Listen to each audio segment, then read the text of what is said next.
What's up, everybody, and welcome back to A Beer A Day with TK. It's a beautiful, gorgeous Tuesday afternoon here in Findlay, Ohio. The sun is shining. The neighbors have finally stopped cutting their grass, so it's time to have a beer and relax. The beer I have today is one that I picked up from my BeerDrop, from the Colorado BeerDrop there. This is called, I don't know if I'm pronouncing it correctly, Tmavé 13º, so T-M-A-V-E. And this is a collaboration between Bagby Beer Company, that's from, I think it's Oceanside, California, and Bierstadt Lagerhaus in Denver, Colorado. Now, when I went to look this up, it's kind of interesting. It looks like this style of beer, so I guess like essentially the words Tmavé Pivo mean dark beer. And I kind of went down a rabbit hole exploring the style.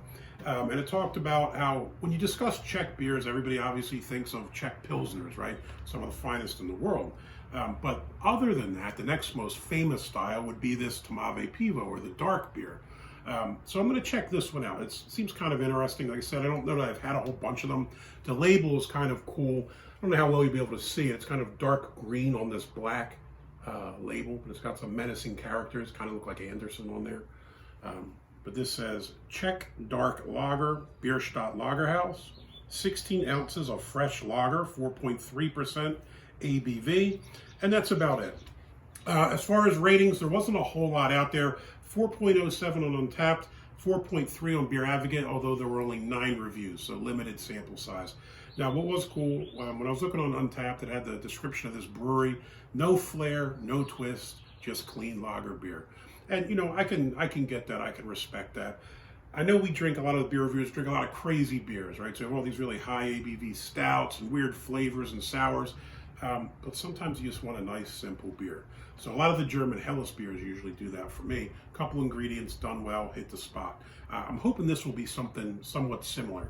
Now, you know, I read another description that said it's a Czech version of a German Schwarzbier, and I kind of like German Schwarzbiers. So, you know, let's see what this does.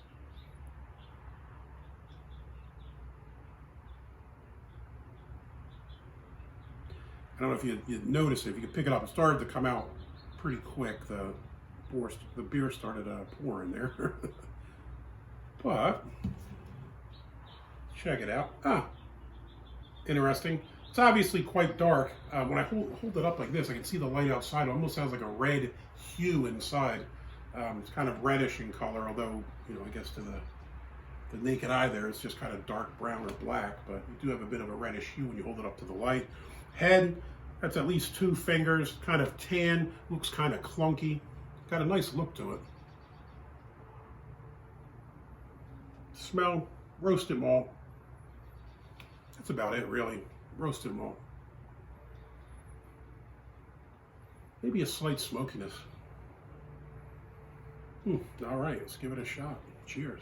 Oh, I'm going with the neon groundhog glass today. This is up in Grand Rapids, Ohio. Anderson and I visited there maybe a couple months back.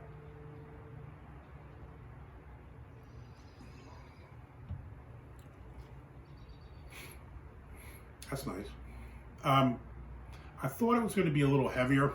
Honestly, when I was reading through some of the reviews on it, a lot of them said it's a lot heavier than a Schwarzbier, and I don't really think it is. This is probably medium light body. I was thinking it was going to be a little heavier, a little more to it. Not that it's bad, it's just a little lighter than I'd expected given some of the descriptions other people gave of this beer. What do you pick up? I think you pick up the roasted malt.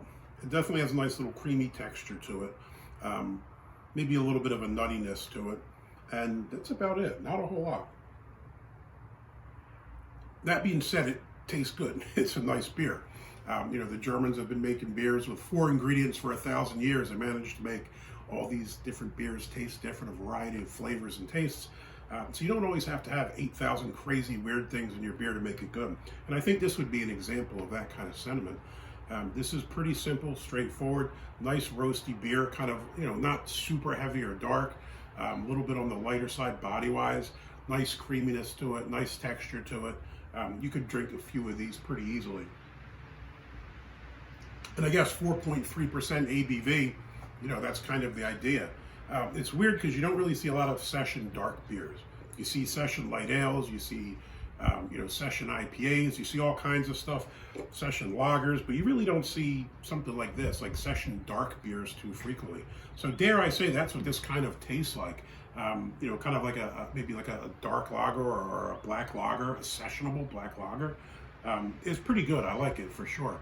So Tmavé 13, you would get a thumbs up. I'm glad I picked this on BeerDrop, and I'd like to try some more beers from the Bierstadt Lagerhaus. Hey, if you liked the video, give me a thumbs up, hit that like button. If you want to see more videos like this, please hit subscribe. And as always, if you have any comments or questions, jump in down below. If you've tried this, let me know what you think of it.